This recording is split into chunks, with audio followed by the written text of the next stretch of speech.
அதிமுகவின் பொன்னேரிக்கரை பொடவூரில் உள்ள அந்த திருமண மண்டபத்தில் தொண்டர் வீசி எறிந்த அந்த துண்டை தோளில் போட்டவாறு தாவேகா கொடியேந்தி நடிகர் விஜய் அந்த மண்டபத்தின் நுழைவாயிலில் கூடியிருந்த மக்களிடையே அவர் இப்போது கையசைத்துக் கொண்டிருக்கக்கூடிய அந்த காட்சியை தான் இப்போது பார்த்துக் கொண்டிருக்கிறோம். நாம் பார்க்கும் அந்த காட்சியானது அந்த பொன்னேரிக்கரை புடவூரில் உள்ள அந்த மண்டபத்திற்கு சுமார் 60 கிலோமீட்டர் தொலைவு அந்த கேரவன் வாகனத்தில் பயணித்து மண்டபத்தை நெருங்கியவுடன் மேலே உள்ள அந்த திறப்பு வழியாக அவர் வெளியே வந்து அங்கு தொண்டர்களும் நிர்வாகிகளும் கொடுத்த அந்த தாவேகா கொடியை ஏந்தியவாறும் துண்டை தோளில் போட்டவாறும் அந்த மக்களிடையே இப்போது கையசைத்துக் கொண்டிருக்கிறார்.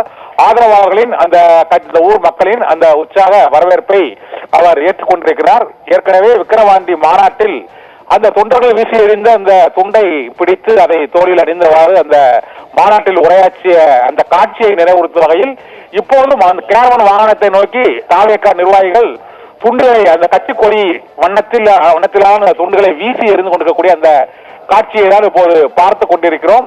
தாவேகா கொடியின் பின்னணியில் அங்கு நடிகர் விஜய் பிரச்சார வாகனத்தில் நின்றவாறு தொண்டர்களை நோக்கி கையை சேர்த்துக் கொண்டிருக்கிறார். இன்னும் சற்று நேரத்தில் அந்த பரந்தூர், ஏகனாபுரம் உள்ளிட்ட 13 கிராம மக்களுக்கு விமான நிலைய விரிவாக்கத்தால் ஏற்படக்கூடிய பாதிப்புகள் என்ன மற்றும் அந்த விளை நிலங்களை ஒப்படைப்பதால் அவர்களுக்கு வழங்கப்படும் இழப்பீடு திருப்தி அளிக்கிறதா, மேலும் அந்த மக்கள் குடியிருக்கக்கூடிய அங்கு 2000க்கும் மேற்பட்ட குடியிருக்கக்கூடிய அந்த மக்கள் வெளியேற்றி அவர்களுக்கு மறுகுடியமர்வுக்கான இடம் அவர்களுக்கு போதுமானதாக இருக்கிறதா மற்றும் அவர்களுக்கு அங்கு வருமானம் மற்றும் வாழ்வாதாரம் எவ்வாறு பாதிக்கப்படுகிறது என்பது உள்ளிட்ட பல்வேறு கருத்துக்களை அந்த மக்களிடையே 12 மணியில் இருந்து 3 மணி வரை அவர் அந்த மக்களோடு கலந்துரையாடி அவர் பேசுவதற்கு அரசு தரப்பில் அனுமதி அளிக்கப்பட்டிருக்கிறது. புடவூரில் உள்ள அந்த மண்டபத்தில் பரந்தூரை ஒட்டியுள்ள புடவூர் என்ற கிராமத்தில் உள்ள ஒரு ரிசார்ட்டில் இந்த அனுமதி அளிக்கப்பட்டிருக்கிறது.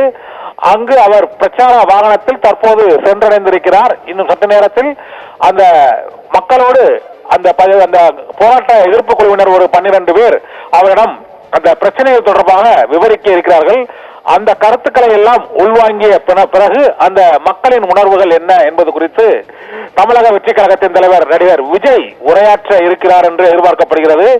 ஏற்கனவே அவர் கடந்த பிப்ரவரி மாதம் கட்சி தொடங்கியதிலிருந்து ஒரு 300 நாட்களுக்கு பிறகு முதன்முறையாக மக்களின் போராட்ட களத்தில் அவர் நடிகர் விஜய் முதன்முறையாக இப்போதுதான் ஒரு மக்கள் பிரச்சனைக்காக பல்வேறு பிரச்சனைகள் அவர் கட்சி அறிவிப்பை வெளியிட்ட பிறகு அது கள்ளக்குறிச்சி அந்த விஷச்சாராய பலிகளாக இருக்கட்டும், அதன் பின்னர் மழை வெள்ள நிவாரண பணிகளில் அவர் பனையூரில் உள்ள திருமண மண்டபத்தில் நிவாரண உதவிகளை வழங்கிய நிகழ்வுகளாக இருக்கட்டும், அதன் பின்னர் எல்லோருக்குமான தலைவர் அம்பேத்கர் நூல் வெளியீட்டு விழாவாக இருக்கட்டும் என விஜய் பங்கேற்கும் ஒவ்வொரு நிகழ்வும் அரசியல் ரீதியாக மிகுந்த முக்கியமான கவனத்தை ஈர்த்தது.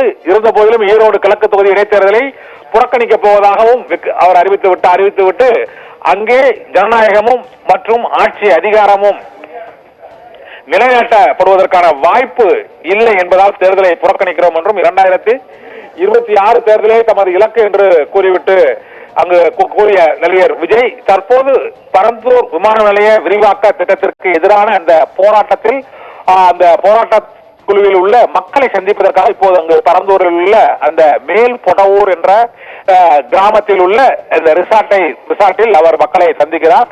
இந்த சந்திப்பு நிகழ்வானது நடிகர் விஜயின் தமிழக வெற்றி கழக அறிவிப்புக்கு பிறகு தமிழகத்தில் நடைபெறக்கூடிய ஒரு முக்கியமான ஒரு போராட்டம். அந்த கிராமத்து மக்களின் போராட்டத்தில் அந்த மக்கள் என்ன நினைக்கிறார்கள், அரசுக்கு என்ன எதிர்ப்பை தெரிவிக்கிறார்கள் என்பதை ஒரு பொதுவெளியில் வலிமையாக தெரிவிக்கக்கூடிய அளவுக்கு அந்த போராட்டத்தில் நடிகர் விஜய் பங்கேற்றிருப்பது அரசியல் ரீதியாக ஒரு முக்கியத்துவத்தை பெறுகிறது. 2026 தேர்தலுக்கு முன் நடிகர் விஜய் ஆதரவு தெரிவிக்கும் அல்லது சந்திக்கும் மக்கள் போராட்டமாக இந்த போராட்டம் இருக்கும். பரந்தூர் விமான நிலைய விரிவாக்க திட்டத்திற்கு எதிர்ப்பு தெரிவிக்கும் போராட்ட குழுவினரிடையே நடிகர் விஜய் சந்தித்து வரக்கூடிய அந்த காட்சியை தான் இப்போது நாம் பார்த்து கொண்டிருக்கிறோம். இன்னும் சற்று நேரத்தில் அந்த கிராமத்தில் உள்ள அந்த 13 கிராம மக்களின் பிரதிநிதிகளை அவர் சந்தித்து உரையாட இருக்கிறார்.